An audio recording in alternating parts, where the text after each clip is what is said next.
அன்பிற்கினிய மாணவர்களே, அனைவருக்கும் வணக்கம். இந்த காணொளியில் நாம் காணவிருப்பது ஹெய்சன்பர்க்கின் நிச்சயமற்ற தன்மை கோட்பாடு. நுண்துகள் ஒன்றின் நிலை மற்றும் உந்தம் ஆகிய இரண்டினையும் ஒரே நேரத்தில் மிக துல்லியமாக அளவிட முடியாது. ஒரு நுண்துகள் இருந்துச்சுன்னா அந்த நுண்துகள் ஒரு அணுவில் எந்த இடத்துல இருக்குது, அதோட உந்தம் எவ்வளவு அப்படிங்கிறத ஒரே நேரத்தில் நம்ம துல்லியமாக அளவிட முடியாது.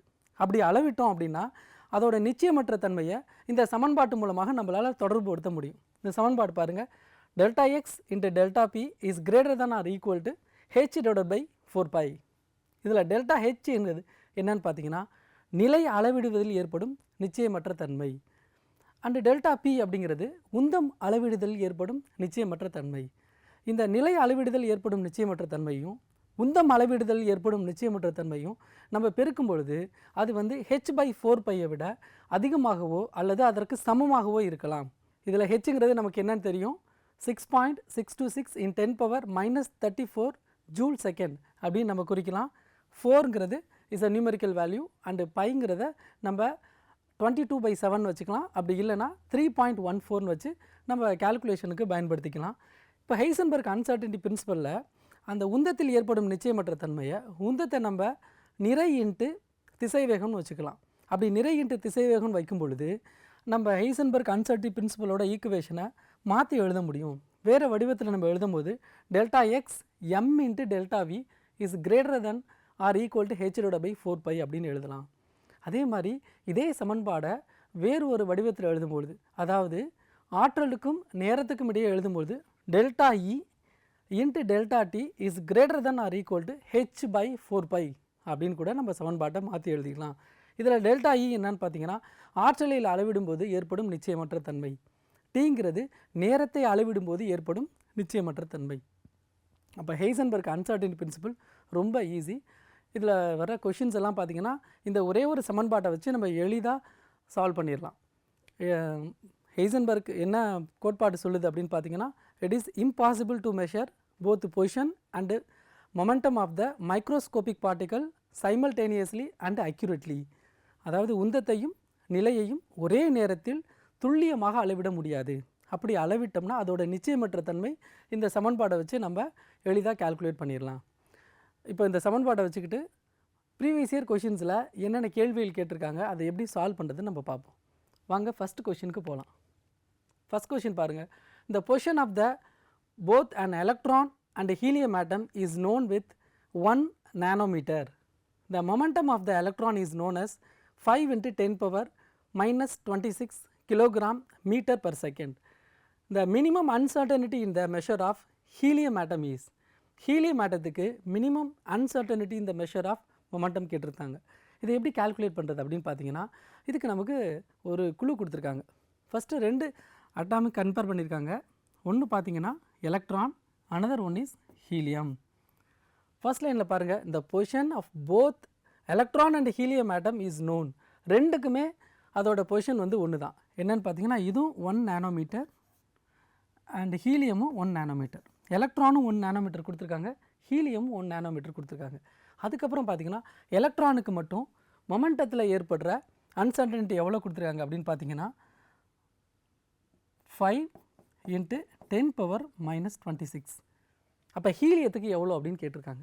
அப்போது எந்த ஒரு நுண்துகள், நம்ம தொடக்கத்தில் பார்த்த மாதிரி ஒரு நுண்துகளோட உந்தம் மற்றும் நிலை ரெண்டையும் கால்குலேட் பண்ணும்பொழுது அதோட நிச்சயமற்ற தன்மை எதுக்கு சமமாக இருக்கும் அப்படின்னு பார்த்தீங்கன்னா h/4π. அதாவது delta X into delta B is equal to h/4π இதுக்கு ஈக்குவலாக இருக்கும் அப்படின்னு சொல்கிறாங்க. அப்போ h/4πங்கிறது ஒரு constant. h is a Planck's constant. அதுக்கு எப்பொழுதுமே வேல்யூ பார்த்தீங்கன்னா 6.626 × 10⁻−34 ஜூல் செகண்ட்.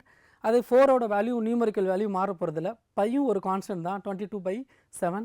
இது எல்லாமே கான்ஸ்டண்ட்டாக இருக்கிறதுனால இதோட வேல்யூ ஒரு நுண்துகளுக்கு தெரிஞ்சுன்னா உந்தத்தில் ஏற்படுற நிச்சயமற்ற தன்மையும் இன்னொரு இதுக்கு சமமாக தான் இருக்கும். அப்போது ரெண்டுக்கும் பொசிஷனில் ஏற்படுற நிச்சயமற்ற தன்மை சமமாக இருந்தால் உந்தத்தில் ஏற்படும் நிச்சயமற்ற தன்மையும் சமமாக தான் இருக்கும். அப்போ ஹீலியத்துக்கும் இதே வேல்யூ தான் வரப்போகுது.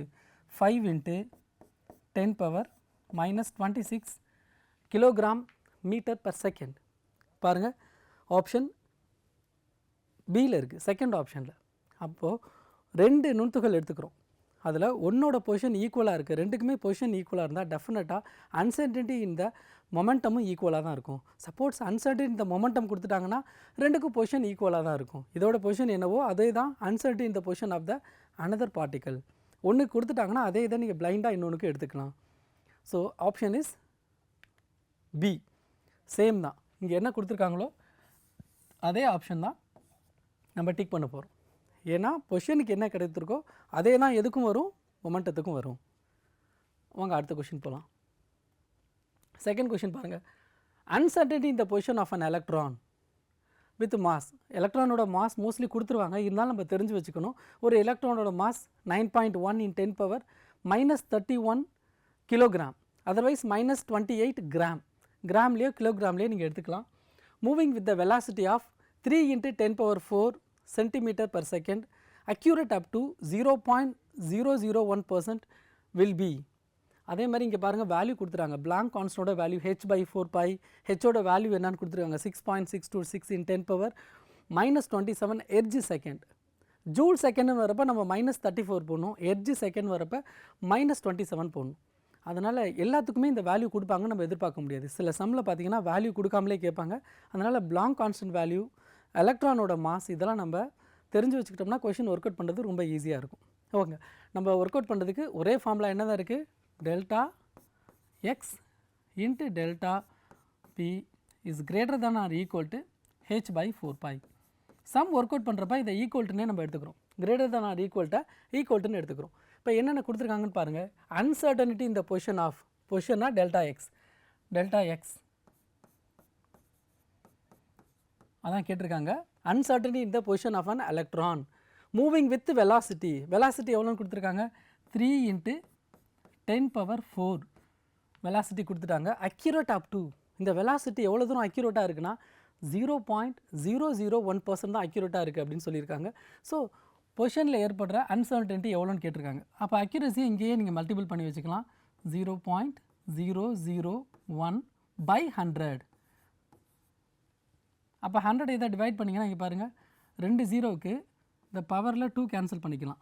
Is nothing but 3 × 10⁻² × 0.001. இது எல்லாத்தையும் நீங்கள் மல்டிபிள் பண்ணிங்கன்னா 0.3 வருது. ஏன்னா 3 × 0.1 வரும். 0.1 × 3 0.3. டெல்டா வி நம்ம கால்குலேட் பண்ணியிருக்கோம். மாஸ் நமக்கு தெரியும். இப்போ டெல்டா பியை வந்து நம்ம எப்படி மாற்றிக்கலாம், delta x m × delta we is equal to h/4π. நமக்கு என்ன தேவைன்னு பாருங்கள், டெல்டா எக்ஸ் வேணும். டெல்டா எக்ஸை தவிர ரிமைனிங் டேர்ம்ஸ் எல்லாம் ரைட் ஹேண்ட் சைடு எடுத்து போயிருங்க. இந்த சைடு மல்டிப்ளிகேஷன் இருந்துச்சுன்னா ஈக்குவல்ட்டுக்கு அந்த சைடு போகிறப்ப டிவிஷனுக்கு போயிடும். h/மாஸ் இன்ட்டு டெல்டா வி இன்ட்டு 4 × π. இப்போ எல்லாத்துக்கும் நம்ம வேல்யூ அப்ளை பண்ண போகிறோம். இப்போ வேல்யூ அப்ளை பண்ணுறதுக்கு முன்னாடி நீங்கள் ஆப்ஷன்ஸ் எல்லாம் பாருங்களேன். Option A 1.93, option B 3.84, C 5.76, D பார்த்தீங்கன்னா 7.68. இது எல்லாத்துக்கும் நல்ல வேரியேஷன் இருக்குது. அது மாதிரி நல்ல வேரியேஷன் இருந்துச்சு அப்படின்னா நீங்கள் இந்த வேல்யூஸ் எல்லாம் கொஞ்சம் ரவுண்ட் அப் பண்ணிக்கலாம். நம்ம கேன்சல் பண்ணுறது கொஞ்சம் ஈஸியாக இருக்கும். நம்ம டைம் சேவ் பண்ணுறதுக்கு கொஞ்சம் ரவுண்ட் அப் பண்ணிக்கலாம். இப்போ 9.1 இருக்குது அப்படின்னா அதை 9 எடுத்துக்கலாம். 6.626 இருக்குன்னா ஒரு டெசிமல் நமக்கு இருந்தால் போதும், 6.6ன்னு மட்டும் எடுத்துக்கலாம். நாட் டெசிமலுக்கு அப்புறம் இருக்கிறதெல்லாம் விட்டுடலாம். இது மாதிரி நீங்கள் கொஞ்சம் ரவுண்ட் அப் பண்ணிங்கன்னா கேன்சல் பண்ணுறதுக்கு ஈஸியாக இருக்கும்.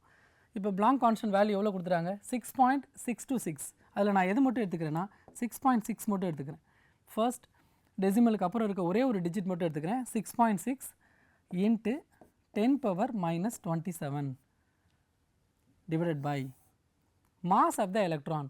மாஸ் ஆஃப் த எலக்ட்ரான் கொடுத்துருக்காங்க 9.1, நான் 9 எடுத்துக்கிறேன், × 10⁻⁻28. தென் டெல்டா வி நம்ம ஆல்ரெடி கால்குலேட் பண்ணி வச்சுருக்கோம் 0.3. தென் 4 பை பாருங்கள் நம்ம கேன்சல் பண்ணுற மாதிரி 22/7 எடுத்துக்கலாம். 3.14 எடுத்துக்கிறது போல் 22/7 எடுத்துக்கலாம். 7 டினாமினேட்டரில் டிவைடில் இருக்கிறதுனால அது எங்கே வந்துடும், நியூமரேட்டருக்கு மேலே வந்துடும். ரெசிப்ரோக்கல் பண்ணிங்கன்னா மேலே 7 எழுதிக்கலாம். இதை ஈஸியாக சால்வ் பண்ணோம்னா நமக்கு ஆன்சர் கிடச்சிரும். சால்வ் பண்ணுறதுக்கு முன்னாடி ஃபர்ஸ்ட் நம்ம என்ன பண்ணிக்கலாம், 10 பவர் எல்லாத்தையும் கேன்சல் பண்ணிக்கலாம். 10 பவர் இங்கே எவ்வளோ இருக்குன்னு பாருங்கள், 10⁻28. டிவைடில் இருக்கப்போ 10 பவர் -28 நியூமரேட்டருக்கு வரப்போது 10 பவர் +28 மாறிடும். 10 பவர் +28 இங்கே மாறினுச்சுன்னு வச்சுக்கோங்க. 6.6 × 7 10 பவர் +28 -21 அப்போது 10 மட்டும் நம்ம எடுத்துக்கலாம். Divide by 9 × 0.3 × 4 × 22. பாருங்கள் கொஞ்சம் சிம்பிளிஃபை பண்ணிட்டோம். இங்கே பாருங்கள் இங்கே ஒரு டெசிமல் இருக்குது, இங்கே ஒரு டெசிமல் இருக்குது. ரெண்டு டெசிமலையும் கேன்சல் பண்ணோம்னா இது 66 மாறிடும். 66 × 7 × 10 by 9 × 3 × 4 × 22. நம்ம கேன்சல் பண்ணுறதுக்கு முன்னாடி இவ்வளோ தூரம் சிம்பிளிஃபை பண்ணி வச்சுக்கிட்டா தான் நமக்கு ஈஸியாக இருக்கும். இப்போ கேன்சல் பண்ணலாம். 22 3 டைம்ஸ் மல்டிபிள் பண்ணால் நமக்கு 66 கிடைக்கும். இந்த 3 இங்கே கேன்சல் பண்ணிக்கலாம். 3 ஈஸியாக கேன்சல் பண்ணலாம். ரிமைனிங் எவ்வளோ இருக்குன்னு பாருங்கள். 7 × 10 இருக்குது. இங்கே கூட 4 டேபிளில் கேன்சல் பண்ணிக்கலாம். 2 2s are 4, 5 2s are 10. Into என்ன இருக்குன்னு பாருங்கள். மேலே 7 இருக்குது, 5 இருக்குது. 7 5s are 35 டிவைடட் பை 9 × 2. 9 டேபிளில் ஈஸியாக நம்ம டிவைட் பண்ணலாம். அதனால் முடிஞ்சவளும் 2ஆல் ஈஸியாக கேன்சல் பண்ணி பாருங்கள். எவ்வளோ வரும்? 1 2 17.5 2 1 அங்கே போயிடுச்சுன்னா 7 2s are 14.5 வச்சுக்கலாம் டிவைடட் பை 9. ஏன் கேன்சல் பண்ணி வச்சுக்கிட்டோம் டெசிமல்னா 9 டேபிளில் டிவைட் பண்ணுறது ரொம்ப ஈஸி. இப்போ ஃபைனலாக இதை டிவைட் பண்ணிட்டோம்னா நமக்கு ஆன்சர் கிடச்சிரும். 17.5 × 9. ஒரு தடவை 9 போகுது, மைனஸ் பண்ணிட்டிங்கன்னா 8.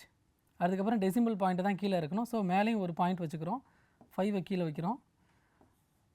9 9s are 81/4. பாயிண்ட்டுக்கு அப்புறம் ஒரு டெசிமல் போதும். So answer is 1.9 centimetre. 1.9 centimetre. இது எதுக்கு க்ளோஸாக இருக்குன்னு பார்க்குறத விட நமக்கு ஃபர்ஸ்ட் ஆப்ஷன்லேயே பாருங்கள் 1.93. 0.1 டெசிமலுக்கு அப்புறமே நமக்கு அக்யூரேட்டாக வந்திருக்கு. So option A is correct. இதில் நமக்கு ரொம்ப கான்சன்ட்ரேட் பண்ண வேண்டியது என்னென்னு பார்த்தீங்கன்னா இந்த பவரில் இருக்கிறதெல்லாம் கொஞ்சம் கேர்ஃபுல்லாக கேன்சல் பண்ணணும். நம்ம சிம்பிளாக ஒரு பவரை விட்டுட்டோம்னா கூட நமக்கு டெசிமல் பாயிண்ட் மாறி போயிடும். So option A is correct. பாருங்கள் option A is correct. 1.93 centimetre. First கொஷினுக்கு ஆன்சர். செகண்ட் கொஷின் போகலாம். தேர்ட் கொஷின் போகலாம். தேர்ட் கொஷினில் பாருங்கள் ஸ்டேட்மெண்ட்டாகவே கொஷின் கேட்டிருக்காங்க. What is a question? It is impossible to determine simultaneously the position and velocity of the small particles such as electron. நுண்துகள் ஒன்றின் நிலை மற்றும் உந்தம் ஆகிய இரண்டினையும் ஒரே நேரத்தில் மிக துல்லியமாக கண்டறிய இயலாது. இது அப்படியே என்ன கூற்று? ஹெய்சன்பர்க் அன்சர்டனிட்டி பிரின்சிபலை அப்படியே கொஷினாக கொடுத்துட்டாங்க. இது என்ன கூற்று அப்படின்னு கேட்குறாங்க. நம்ம இந்த டாப்பிக்கை மட்டும் பார்க்கும்பொழுது ஈஸியாக தெரியும். நம்ம மற்ற கான்செப்ட் எல்லாத்தையும் பார்க்கும்பொழுது இதை நம்ம ஞாபகம் வச்சுக்கணும். ஹெய்சன்பர்க்கோட ஸ்டேட்மெண்ட் என்ன, ஹெய்சன்பர்க்கோட பிரின்சிபல் என்ன அப்படின்னு நம்ம ஞாபகம் வச்சுக்கணும். So it is nothing but Heisenberg uncertainty principle. Yes. Fourth question போகிறோம். Uncertainty in the position of an electron and helium. ஏற்கனவே நம்ம ஃபஸ்ட்டு சம்மில் பார்த்த மாதிரியே கொடுத்துருக்காங்க பாருங்கள். Uncertainty in position of an electron and helium. எலக்ட்ரானுக்கும் ஹீலியமுக்கும் கொடுத்துருக்காங்க. என்ன கொடுத்துருக்காங்க? Uncertainty in the position delta X helium is similar. ரெண்டுக்கும் ஒன்றா இருக்குது அப்படின்னு சொல்லியிருக்காங்க. இஸ் சேம் அப்படின்னு கொடுத்துட்டாங்க. ரெண்டுக்கும் வந்து similar. Then in momentum of electron. எலக்ட்ரானுக்கு மட்டும் மொமெண்டம் கொடுத்துட்டாங்க 32 × 10⁵. Then uncertainty in the momentum of helium. ஹீலியத்துக்கு என்ன அன்சர்டனிட்டி இந்த மொமெண்டம் ஆஃப் வரும்னு கேட்குறாங்க. ஸோ இங்கே அன்சர்டனிட்டி இந்த பொசிஷன் வந்து சேமாக இருக்குது. அப்போ டெஃபினட்டாக இதுவும் சேமாக தான் இருக்கும். அன்சர்டனிட்டி இந்த வெலாசிட்டி ஆர் அன்சர்டனிட்டி இந்த மொமெண்டம் ரெண்டுமே கன்ஃபார்மாக சேமாக தான் இருக்கும். ரெண்டையும் சிமிலர் பண்ணிங்கன்னா என்ன வரும்? இதுவும் வந்து என்ன தான் வரும்? 32 × 10⁵. 32 × 10⁵. So option A is correct. இதுக்கெல்லாம் நம்ம பார்த்தோன்னே ஆன்சர் பண்ண முடியும். ரெண்டு பார்ட்டிகல் கொடுத்துட்டாங்க. ரெண்டுக்குமே வந்து அன்சர்டனிட்டி இந்த பொசிஷன் வந்து சிமிலர் ஆர் சேம்னு சொல்லிட்டாங்க. வாட் இஸ் த அன்சர்டனிட்டி இந்த மொமெண்டம் அப்படின்னு கேட்டாங்கன்னா ஒன்றுக்கு கொடுத்தாங்கன்னா அதே தான் இன்னொன்றுக்கு வரும். ஏன்னா ரெண்டையும் மல்டிபிள் பண்ணால் always constant. Delta X × delta P always h/4π. ஹெச்ங்கிறதும் கான்ஸ்டன்ட் தான், 4 பைங்கிறதும் கான்ஸ்டன்ட் தான். So option A is correct. 5th sum பார்க்கலாம். given the mass of an electron கொடுத்துட்டாங்க 9.11 into 10 power minus 31 kilogram. Planck constant value கொடுத்துட்டாங்க. இந்த uncertainty involved in the measure of velocity within a டிஸ்டன்ஸும் நம்ம கொடுத்துட்டாங்க. அப்போ நம்மள்ட்ட கேட்குறது என்ன கேட்குறாங்கன்னு பார்த்தீங்கன்னா mass of the electron, Planck constant h value, uncertainty involved in the measure of velocity, delta v நம்மள்ட்ட கேட்குறாங்க. ஸோ ஃபஸ்ட்டு கொடுத்துருக்க டேட்டாவை எழுதிக்கோங்க. Delta X is equal to 0.1 angstrom unit. Angstrom யூனிட்டுக்கு மீட்டரில் நீங்கள் கன்வெர்ட் பண்ணிக்கலாம். எப்படி கன்வெர்ட் பண்ணுறது? 0.1 இன்ட்டு 10⁻⁻10 மீட்டர். நேனோமீட்டர்னால் -9, ஆம்ஸ்ட்ராங் யூனிட்னா -10. இந்த டெசிமல் பாயிண்ட்டை நீங்கள் எடுக்கணும்னு நினச்சிங்கன்னா என்ன பண்ணிக்கலாம்? 1 இன்ட்டு 10⁻−11 போட்டுக்கலாம். சால்வ் பண்ணுறப்ப ஈஸியாக இருக்கும்.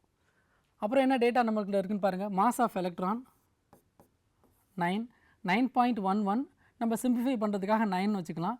9 இன்ட்டு -31. நெக்ஸ்ட் என்ன கொடுத்துருக்காங்கன்னு பாருங்கள். Planck constant இது நமக்கு தெரியும். h is equal to 6.6ன்னு வச்சுப்போம். in 10⁻−34. இதெல்லாம் வச்சு நம்ம ஒர்க் அவுட் பண்ண போகிறோம். வாட் இஸ் த வெலாசிட்டி கேட்குறாங்க. அப்போ வெலாசிட்டி இருக்க மாதிரி நம்ம எடுத்துக்கணும். மொமெண்டம் இருக்க ஃபார்முலா எடுத்துக்கூடாது. Delta X M into delta V equal to h/4π.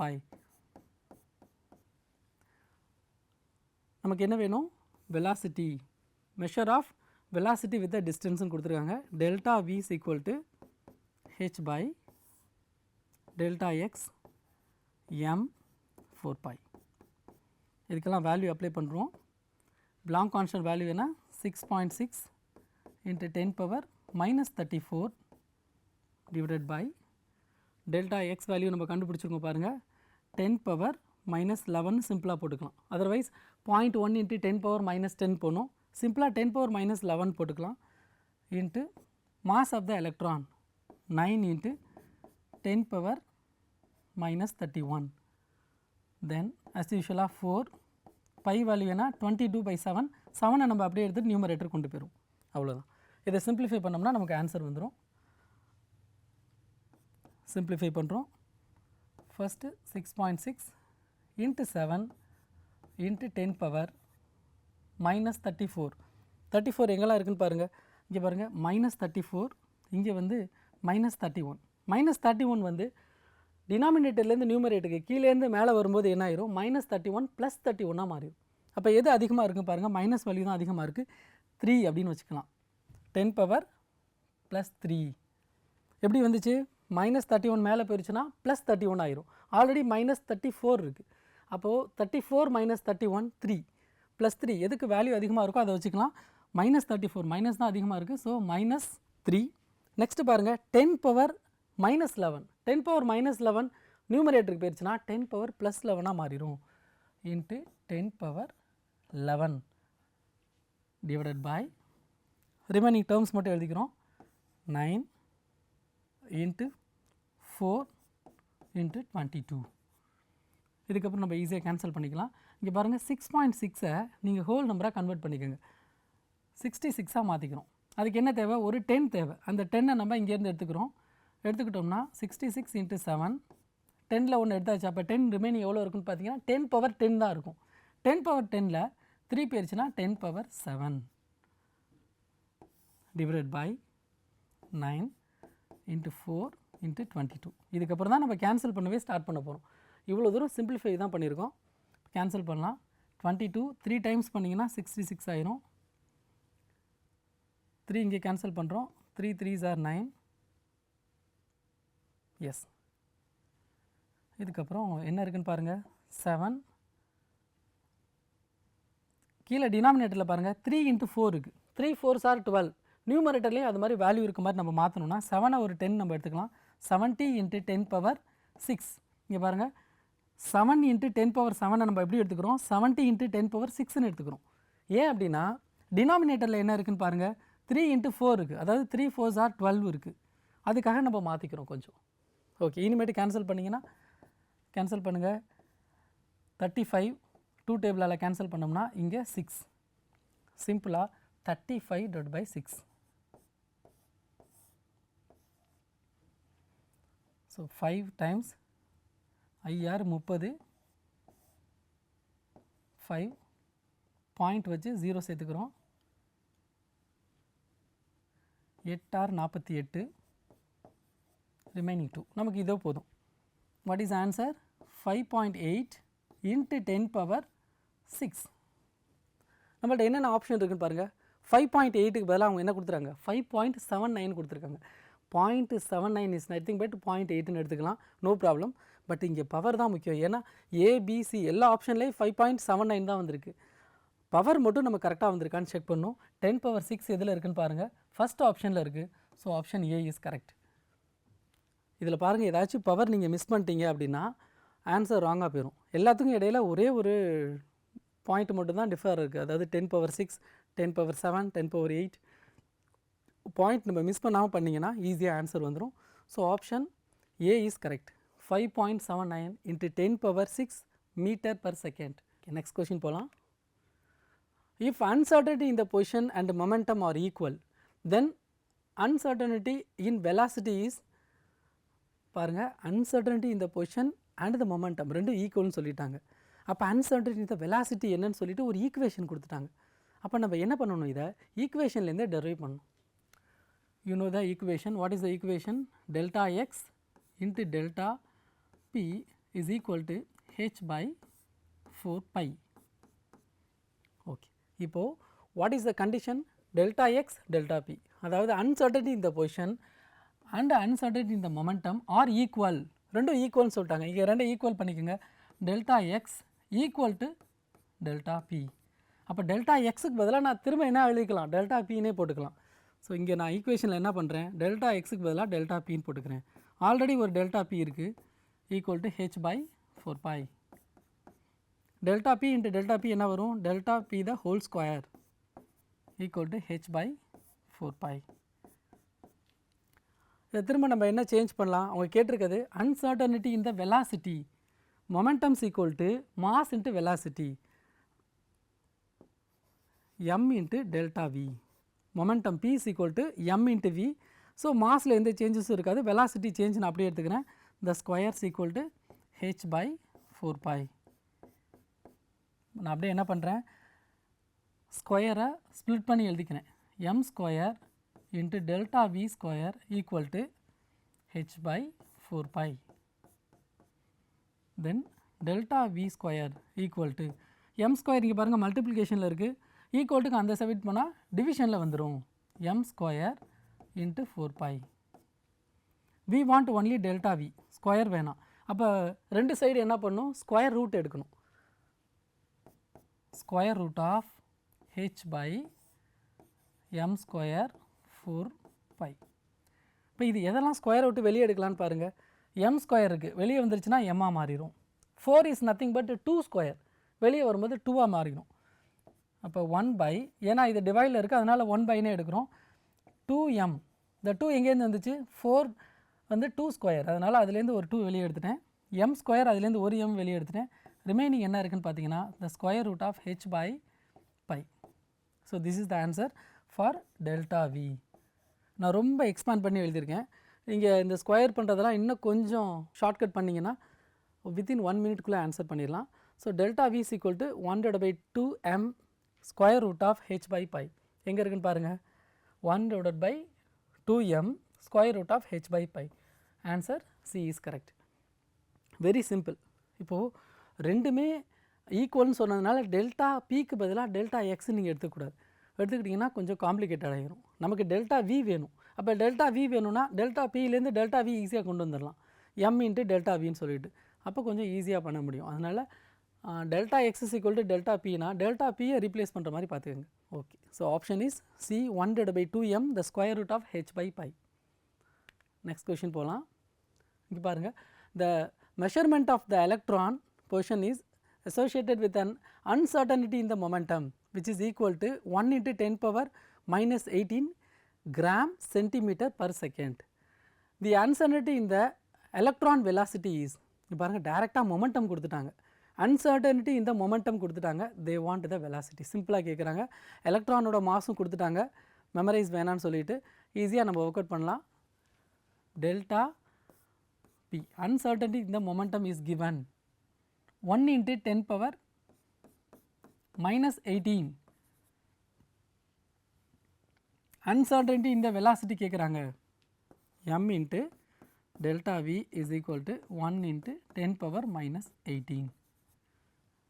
Delta v is equal to m வந்து டிவைடில் கொண்டு போயிட வேண்டியதான். 10⁻−18 ஒன்றால் எதை மல்டிபிள் பண்ணாலும் அதே வேல்யூ தான் வரப்போகுது. அதனால் 1 விட்டுடலாம். Divided by mass of electron எவ்வளோ பாருங்கள் 9 × அவங்களே சிம்பிளிஃபை பண்ணி சொல்லிக்காங்க பாரு. ஆக்சுவலாக 9.11 வரும். 9 × 10⁻−28. அது எப்படி நம்ம சிம்பிளிஃபை பண்ணுறது?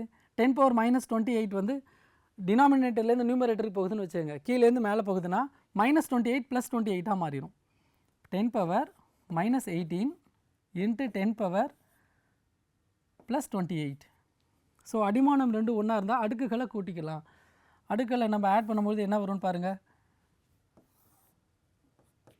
10⁻−18 10⁻28. 28லேருந்து 18 போயிருச்சுன்னா 10⁻10 by 9. இப்போ 9 டிவைட் பண்ணுறதுக்கு we want 1 digit. அதனால் ஒரு 10 நம்ம வெளியே எடுத்துடலாம். 10 × 10⁻+9 எழுதிக்கலாம். 10⁻10 எப்படி எழுதிக்கிறேன்? 10 × 10⁻9 எழுதிக்கிறேன். திரும்ப நீங்கள் ஆட் பண்ணிங்கனாலும் இதே தான் வரப்போகுது. 10⁻1 ரெண்டையும் ஆட் பண்ணிங்கன்னா 10⁻10 வந்துடும். Divided by 9. 10 9ஆல் டிவைட் பண்ணிங்கன்னா என்ன வரும்? 1.11 போயிட்டுருக்கும் பாருங்கள். 10 9 1 டைம் டிவைடட் பை 1 பாயிண்ட் வச்சு ஒரு 0 சேர்த்தோம்னா எகெயின் 1 டைம் 1 0 இது மாதிரி 1.11 போயிட்டுருக்கும். ஸோ 1.1ல் ஸ்டாப் பண்ணிட்டு × 10⁻9 எழுதிக்கலாம். ஆப்ஷன் என்னென்ன இருக்குதுன்னு பாருங்கள். 1 × 10⁻−5 1 × 10⁻11 1 × 10⁻9 cm/s 1 × 10⁻6. ஸோ 10⁻9 எதுக்கு வந்திருக்குன்னு பாருங்கள். தேர்ட் ஆப்ஷனுக்கு வந்திருக்கு பாருங்கள். 1 × 10⁻9. இங்கே 1.1 வந்திருக்கு, இங்கே 1 வந்திருக்கு. 1 × 10⁻9 இஸ் அவர் ஆன்சர். ஆப்ஷன் 3 ரொம்ப சிம்பிள் பாருங்கள். டெல்டா பி டைரெக்டாக கொடுத்துட்டாங்க. அதாவது அன்சர்டனிட்டி இந்த momentum. They are asking uncertainty இந்த வெலாசிட்டி. ஜஸ்ட்டு வந்து மாஸால் டிவைட் பண்ண போகிறீங்க. எலக்ட்ரான் சொன்னதுனால அதோட மாஸ் கூட கொடுத்துட்டாங்க. அதெல்லாம் டிவைட் பண்ணிட்டீங்கன்னா உங்களுக்கு ஈஸியாக ஆன்சர் வந்துடும். So answer third one is correct. Option C is correct. 1 × 10⁻9 cm/s. Yes. Next question பாருங்கள். Assume that you are travelling at a speed of 90 km/h in a small car with a mass of 1050 kg. If the uncertainty in the velocity of the car is 1%, what is the uncertainty in the position of the car? Uncertainty in the velocity கொடுத்துட்டாங்க, uncertainty in the position கேட்குறாங்க. So same equation. Heisenberg பிரின்சிபலில் என்ன ஒரு பியூட்டின்னு கேட்டிங்கன்னா அந்த ஒரே equation தான். Delta x delta B is equal to h/4π.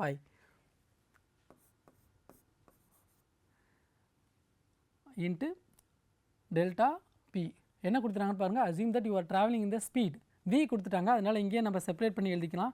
m × delta v equal to h/4π. இப்போ இதில் ஒரு வெலாசிட்டி எவ்வளோ கொடுத்துருக்காங்கன்னு பாருங்கள். 90 km/h கொடுத்துருக்காங்க. km/h நீங்கள் மாற்றும்பொழுது என்ன பண்ணிடணும்னா கிலோமீட்டரை மீட்டரில் நமக்கு ஆப்ஷன்ஸில் கொடுத்துருக்காங்க. ஆப்ஷனை நீங்கள் பார்த்தீங்கன்னா மீட்டரில் கொடுத்துருக்காங்க. நீங்கள் கிலோமீட்டரை மீட்டராக கன்வெர்ட் பண்ணிக்கணும். அவரை வந்து செகண்டாக மாற்றிக்கணும். மீட்டர்/செகண்டாக மாற்றிக்கணும். அதுக்கு என்ன பண்ணுறது? சிம்பிள் தான். கிலோமீட்டரை மீட்டராக மாற்றணும்னா 1000ஆல் மல்டிபிள் பண்ணணும். 90 km = 90 × 1000 மீட்டர் டிவைடட் பை அவரை வந்து செகண்டில் மாற்றணும்னா ஃபஸ்ட்டு மினிட்டுக்கு மாற்றுறதுக்கு 60ஆல் மல்டிபிள் பண்ணும். அப்புறம் செகண்டுக்கு மாற்றுறது another 60ஆல் மல்டிபிள் பண்ணும். இப்போ ஜீரோலாம் கேன்சல் பண்ணிங்கன்னா you will get the answer 0 0 0 0. you will get 900/36. இதுதான் வந்து வெலாசிட்டி. இப்போ வெலாசிட்டிலையும் எவ்வளோ அக்யூரசி இருக்குன்னு சொல்கிறாங்க? 1%. 1% மீன்ஸ் 1/100. 1/100. மேலேயும் பாருங்கள் 2 0 இருக்குது, கீழேயும் 2 0 இருக்குது. ஈஸியாக நம்ம கேன்சல் பண்ணிடலாம். 2 0 2 0. ஸோ வாட் இஸ் த வெலாசிட்டின்னு பார்த்தீங்கன்னா 9/36.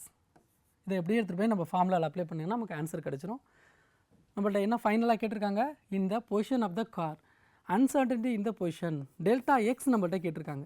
So delta X is equal to H by M into delta V into 4π. H நமக்கு தெரியும். What is H value? 6.6 in 10 power minus 34 divided by mass of the car. காரோட mass கொடுத்துட்டாங்க. எவ்வளோ கொடுத்துருக்காங்க? 1000 kg கொடுத்துருக்காங்க. அதை அப்படியே நம்ம எழுதிக்கலாம். 1050 வந்திருக்கு. சிம்பிளிஃபை பண்ணுறதுக்கு ஈஸியாக இருக்கணுங்கிறதுக்காக 1050 நீங்கள் 1000 எடுத்துக்கலாம். 1000 இன்ட்டு டெல்டா வி நம்ம ஆல்ரெடி கண்டுபிடிச்சி வச்சுருக்கோம் 9 டிவைடட் பை 36. இந்த 36 வந்து டினாமினேட்டரில் 36 டிவைடில் இருக்குது. அதனால் அதை அப்படியே நம்ம நியூமரேட்டருக்கு எடுத்து போயிடுவோம். 36 தென் 4 இன்ட்டு அஸ் யூஷுவலாக பையோட வேல்யூ தெரியும் 22/7.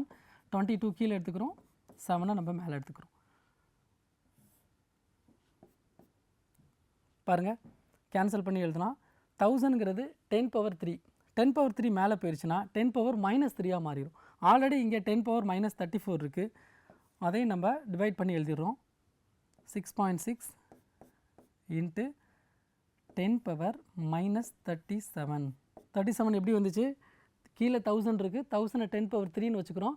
டினாமினேட்டர்லேருந்து நியூமரேட்டருக்கு போகும்போது அது 10 power -3 மாறிடுது. ரெண்டும் ஆட் ஆகி 10 power -37 மாறிடுது. Into 36 into 7 by 9 into 4 into 22. இன்னும் நம்ம சிம்பிளிஃபையே ஆரம்பிக்கல. அதுக்கு முன்னாடி எவ்வளோ தூரம் நம்ம வேல்யூஸை வந்து கேன்சல் ஆகிற மாதிரி மாற்றிக்கணுமோ அது மாதிரி மாற்றிக்கணும். இங்கே பாருங்கள், டெசிமல் இருக்குது. டெசிமலை எப்படி நம்ம ஹோல் நம்பராக மாற்றுறது? 66 இன்ட்டு 36 இன்ட்டு 7 இன்ட்டு 10 power, இங்கே பாருங்கள் -37 -38ன்னு எடுத்துக்கிட்டேன். ஏன்னு பாருங்கள், பாயிண்ட் இந்த டெசிமலை வந்து நம்ம ஹோல் நம்பராக மாற்றுறோம். 6.6 66 மாற்றணுங்கிறதுக்காக ஒரு 10 எடுத்துகிட்டு போய் இங்கே வச்சுக்கிட்டோம். -38 மாறிடுச்சு. Divided by 9 into 4 into 22. இதுக்கப்புறம் தான் நம்ம சிம்பிளிஃபிகேஷனே ஸ்டார்ட் பண்ண போகிறோம். இங்கே பாருங்கள், 9 4s are 36. அப்படியே நீங்கள் கேன்சல் பண்ணிடலாம். 9 4 and 36. 22 3 22 are 36. 3 இங்கே வந்துடும். ரிமைனிங் என்ன இருக்குன்னு பாருங்கள். 3 into 7 into 10 power -38. 3 into 7 7 21 into 10 அடுக்கு -38. இங்கே கொடுத்துருக்கதெல்லாம் பாருங்கள், என்னென்ன கொடுத்துருக்காங்க, எல்லாமே சிங்கிள் டிஜிட்டில் வர மாதிரி கொடுத்துருக்காங்க. அதனால் நம்மளும் இங்கே ஒரு டெசிமலில் மாற்றிக்குவோம். 2.1 இன்ட்டு 10 power -37. -38 எப்படி -37 ஆயிடுச்சு? 21 2.1ன்னு எடுத்துக்கிட்டேன். ஒரு 10 எடுத்துகிட்டு அங்கிட்டு கொண்டு போயிட்டேன். 10 எடுத்து நாங்கள் கொண்டு போகும்போது -38 வந்து 37 மாறிடுச்சு. அப்போ 2.1 ஆல்மோஸ்ட் 2 இன்ட்டு 10 power -37. இங்கே பாருங்கள், கிரேட்டர் தான் ஈக்குவல் டு ஈக்குவேஷனில் இருக்க அப்படியே அந்த ஃபங்க்ஷன் எடுத்துக்கிறாங்க. ஸோ நம்ம டெல்டா எக்ஸ் வந்து ஈக்குவல்னு போட்டுக்கிட்டோம். அதை அப்படியே நம்ம ஈக்குவேஷனாக மாற்றிக்கிறோம். Delta X is greater than or equal to 2 into 10 power -37. எங்கே இருக்குன்னு பாருங்கள், செகண்ட் ஆப்ஷன். ஃபஸ்ட் ஆப்ஷனில் என்ன இருக்குது? 1 into 10 power -35. Second option 2 into 10 power -37. Third option பாருங்கள், 2 இன்ட்டு 10 power -30. அடுத்து 4 இன்ட்டு 10 power -38. இந்த ஆப்ஷன்ஸ் எல்லாம் பார்த்தீங்கன்னா, நீங்கள் ஏதாச்சும் ஒரு மிஸ்டேக் இங்கே பண்ணிங்கன்னா, ஏதாச்சும் ஒரு சின்ன மிஸ்டேக் நம்ம கமிட் பண்ணோம்னா அந்த ஆன்சரில் ஒன்று டெஃபினட்டாக வரும். அது மாதிரி தான் அவங்க ஆப்ஷன்ஸ் எல்லாம் ஃப்ரேம் பண்ணி வச்சுருப்பாங்க. அதனால் இந்த பவரை மட்டும் கேர்ஃபுல்லாக நம்ம கேன்சல் பண்ணோம்னா ஈஸியாக ஆன்சர் வந்துடும். So our answer is second option 2 into 10 power -37. Option B is correct. So நம்ம ஹெய்சன்பர்க் அன்சர்டன்டி பிரின்சிபல்னால் என்னென்னு பார்த்தோம். அதில் இருக்க ஒரே ஒரு ஈக்குவேஷனை பார்த்தோம். Delta x delta B is equal to h/4π. அதோட இன்னொரு ஆப்ஷனாக இன்னொரு வடிவமாக என்ன பார்த்தோம்? டெல்டா பியை வந்து எம்வியாக எடுத்துக்கிட்டோம். அப்போ delta X M into delta we is equal to h/4πன்னு பார்த்தோம். அதுக்கப்புறம் அதோட இன்னொரு வடிவம் கூட பார்த்தோம். அதாவது delta E into delta T is equal to h/4π. அதாவது ஆற்றலில் ஏற்படும் அன்சர்டனிட்டி, அப்புறம் நேரத்தில் ஏற்படும் அன்சர்டனிட்டி, அதை ரெண்டையும் நம்ம மல்டிபிள் பண்ணோம்னாலும் நமக்கு சேம் வேல்யூ தான் வரும். அதுலேருந்து ஏதாச்சும் ஒரு ஈக்குவேஷனில் நமக்கு டைரக்ட் சம் தான் கேட்க போகிறாங்க. நம்ம எதில் கான்சன்ட்ரேட் பண்ணோம்? 6.6 இன்ட்டு 10 power -34 ஜூல் செகண்ட். அதை எர்ஜில் எடுக்கணுமா ஜூல்ஸில் எடுக்கணுமான்னு பார்க்கணும். அப்புறம் கிலோகிராம் வந்துச்சுன்னா அதை மீட்டரில் கன்வெர்ட் பண்ணிக்கணும். எலக்ட்ரானோட மாஸ் நம்ம ஞாபகம் வச்சுக்கணும். இதெல்லாம் வச்சுக்கிட்டால் ஈஸியாக கொஷின் சால்வ் பண்ணிடலாம். ஸோ ஹெய்சன்பர்க் அன்சர்டினிட்டி பிரின்சிபலில் கொஷின்ஸ் வந்தால் நம்ம ஈஸியாக கிராக் பண்ணிடலாம். நீங்கள் தைரியமாக அட்டன் பண்ணுறதுக்கு யூஸாக இருக்கும். தேங்க்யூ. அடுத்த காணொலியில் வேறு ஒரு அட்டாமிக் ஸ்ட்ரக்சர் டாப்பிக்கில் மீட் பண்ணலாம். தேங்க்யூ.